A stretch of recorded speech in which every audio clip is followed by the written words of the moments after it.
Good morning. Today is Thursday, July 24th, 2024. The idea of Yartzeit, marking the yearly anniversary of the death of a loved one, of course, following the Jewish calendar, is a very powerful institution in Jewish life, in every Jewish community. The word Yartzeit is German. It means year time. And the idea of marking a Yartzeit in some specific manner goes back at least to the time of the Talmud. And different communities do mark Yartzeit differently. Specific aspects of the way we observe Yartzeit among Ashkenazim are more recent. For example, saying Kaddish on the day of the Yartzeit, or lighting a candle on the day of the Yartzeit. Those come from the late 1600s, relatively recent in terms of Jewish customs.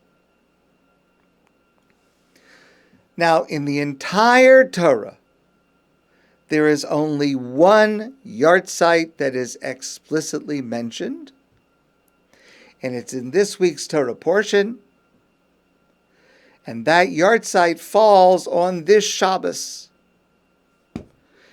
near the end of Bamidbar, near the end of the Parsha of Masai. Remember, this week is a double portion of Matos Masai, so near the end, the Torah says as follows: Vaya'al Aharon HaKohen el Har HaHar al Pi Hashem. Aaron, according to the direction of God, went up to the top of the mountain of Har. Vayomar Sham, and he died there. Bishnas ha'arbayim l'tzeis b'nei Yisrael mitzrayim, in the 40th year after the Jews left Egypt. B'chodesh hachamishi, in the 5th month, be'echad lachodesh, the first day of the month. So the 5th month, counting from Nisan, is Av. Just parenthetically, in the Torah, there are no names for months. The months are only identified by numbers. First month since Nisan, second month, 12th, etc. It's only later, when the Jews were exiled to Bavel, that they adopted names, Nisan, Sivan, Iyar, for the months.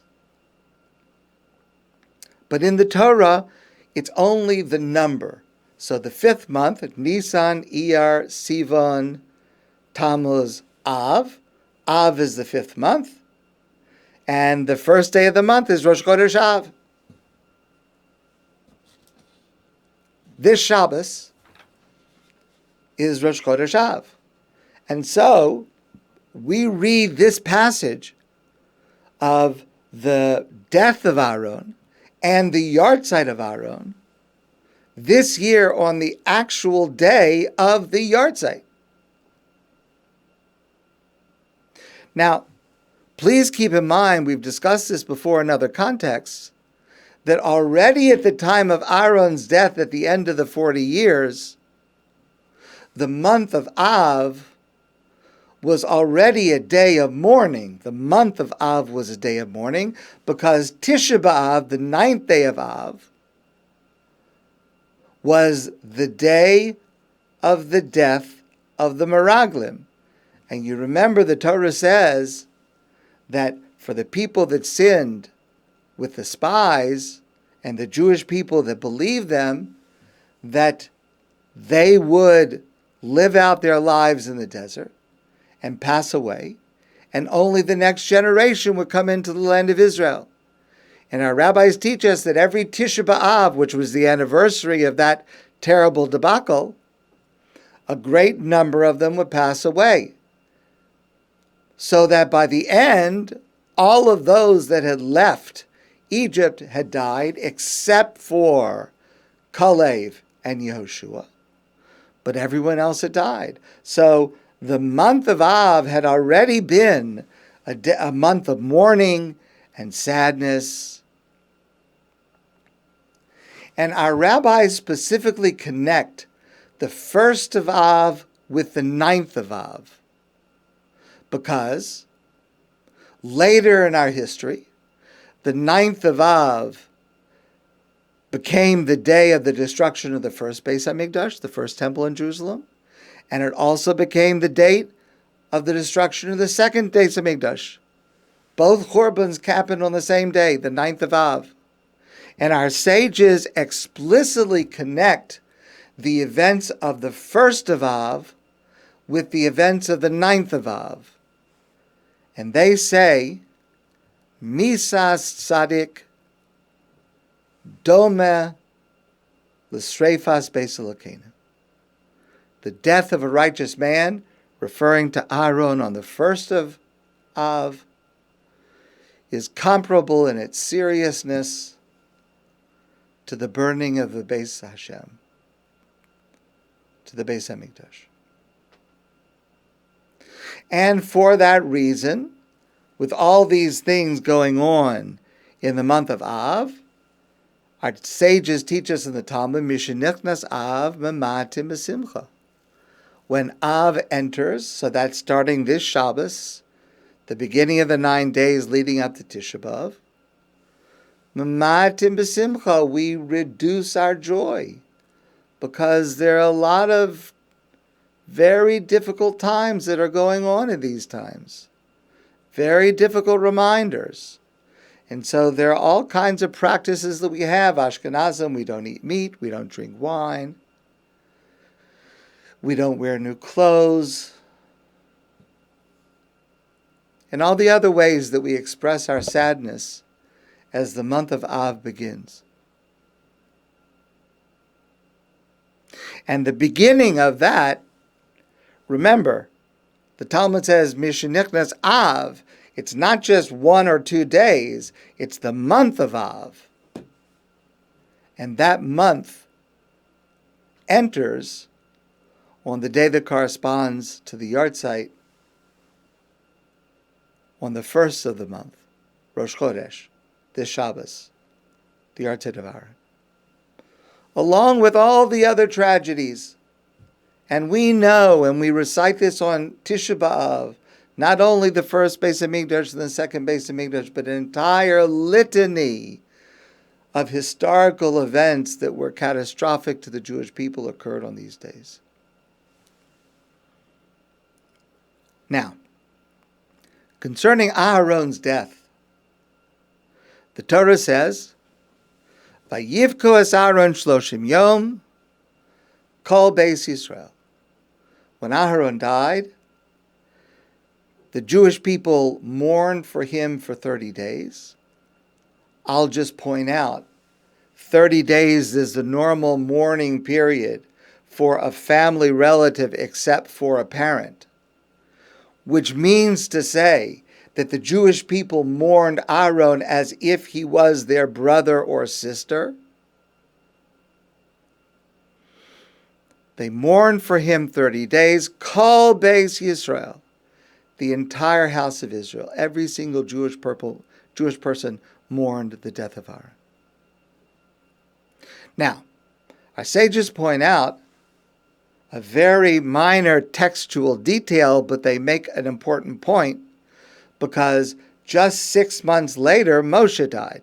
Remember, this is the 40th year in the summer. Moshe dies in the 40th year in Adar, just about 6 months later. And when Moshe dies, the Torah says, Vayivku b'nei Yisrael es Moshe b'arvos Moav. The Jewish people mourned Moshe in Arvos Moav. That's where they were. They were on the eastern bank of the Jordan River, ready to cross over into Israel. But of course, Moshe did not cross over. He died on the eastern bank of the Jordan River. Shloshim Yom. Moshe also was considered part of our family, our brother, our sister, our uncle, our brother, our sister, and we mourn for him as if he was a family member. But our sages point out a slight difference in the wording. Perhaps you noticed it. For Moshe, the Torah says, "Vayivku b'nei Yisrael es Moshe b'arvos Moab shloshim yom." The Jewish people mourned for Moshe 30 days.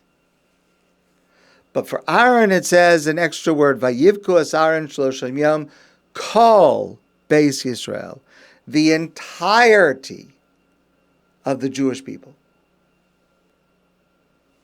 What's the difference between having the Jewish people mourn and the entire Jewish people mourn? So Rashi explains what's meant to be conveyed by these words, Kol Beis Yisrael, that the entire Jewish people mourn the death of Aaron. Ha'anashim ve'hanashim. It was the men and the women who mourned Aharon's death.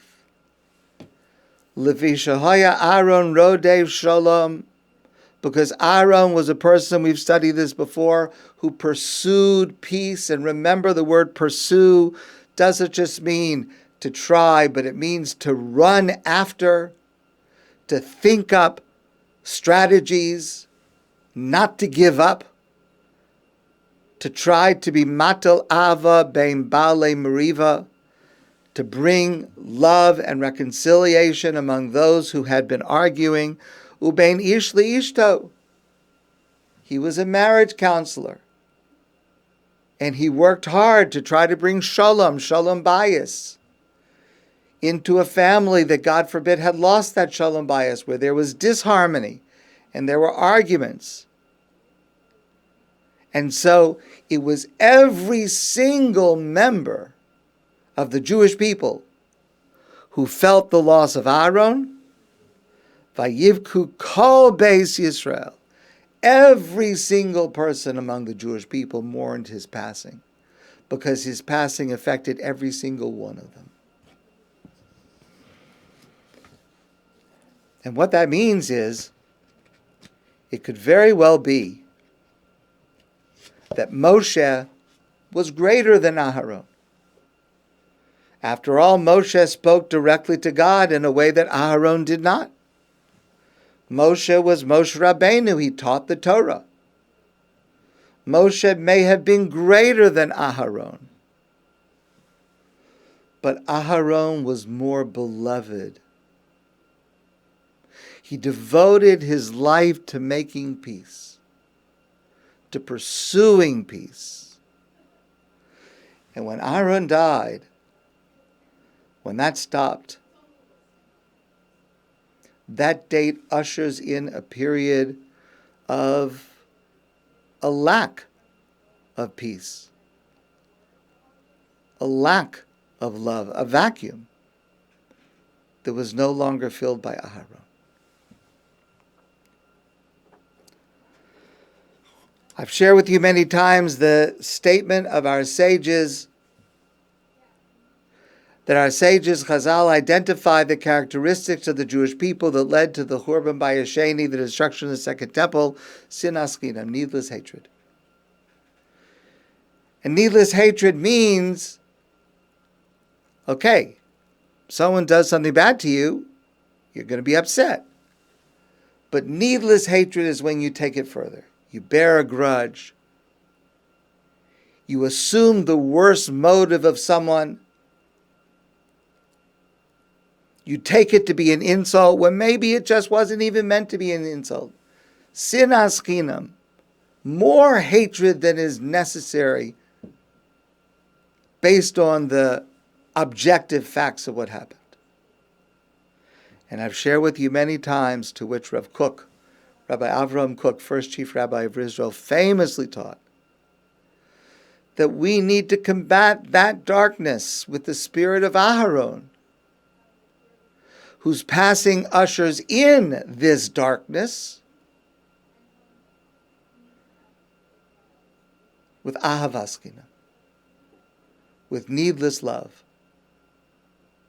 with love that is more than is required, with love in a situation where maybe the person meant it as an insult, but maybe the person did not mean as an insult.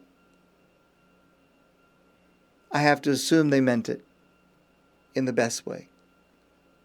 And a person apologized. Maybe they were sincere, maybe they were not sincere. I have to assume that they were sincere. Avas chinam.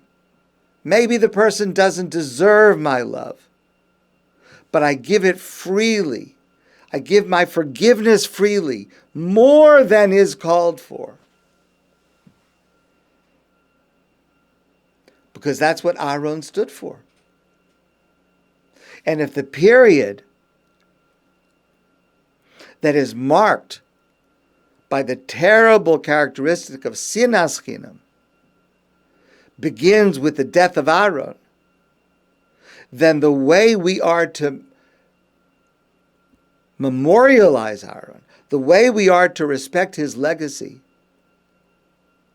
is to carry on his behavior, is to carry on his characteristics of ahavas chinam, showing even more love than is necessary.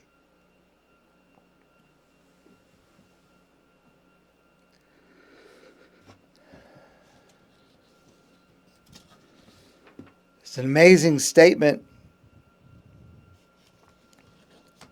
written by Sivan Rahab Meir. She writes, the death of a holy person is a time of weeping and mourning.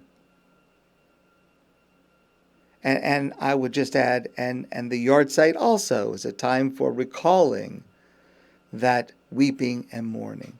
But also, and this is certainly true for the Yartzeit, the best time to learn from their good deeds and continue in their ways, thus serving as a living memorial to their heritage. The best legacy that a person can leave is that people who know and love that person act in the way that he did, in the best ways that he did. That is the greatest legacy that a person can leave. That is the greatest memorial that we can ever establish for a person. And so the work of a Yartzeit, however different ways we observe it, but the work of a Yartzeit is to spend the day thinking about that person, thinking about their good characteristics, and thinking about how can I import them into my life? How can I synthesize those best qualities into my life? That's what a Yartzeit is supposed to mean. And this is true for every Yartzeit, for every one of us. Anytime any of us observe a Yartzeit, whatever else we do to mark it, and again, people do different things to mark a Yartzeit, but a significant part of the day should be to telling stories, to remembering the person, to thinking about the best characteristics of that person, and to thinking about how am I going to emulate that. And that's true for every Yartzeit. It is especially true for this Yartzeit, for Aharon this Shabbos. Because remember, Aharon was a member of our family. And so on this Shabbos, on this Yartzeit, it is behooving. Yes, it's Shabbos. But it is behooving to think about the characteristics of Aharon and to think about how we can introduce them, especially now, at the beginning of this month, where sadly so much has happened to be mamayet simcha, how we can use Aharon's example to be marbe simcha. As Rav Kook said, through ahavas chinam, through love even beyond what is called for. The proper observance of Aharon's Yartzeit, like the proper observance of every single Yartzeit, is to act as he did. And Aharon acted with Ohev Shalom, Verodev Shalom. He loved peace. He pursued peace. And Rav Kook gives us the formula for how to do that today. Avas Chinam. And thus the Torah introduces us to the concept and the significance of Yartzeit for all time. May this Shabbos be a Shabbos that we are able to internalize the message of Yartzeit, the message of thinking of Aharon, Ohev Shalom V'rodei Shalom, and the message of incorporating it into our lives to hopefully change the month of Av from a time of Mamayatin B'Simcha, a reduction of joy, to hopefully soon a time of Marbim B'Simcha, of increasing joy, with God's help. My friends, I wish you a great day, and I look forward to seeing you soon in person.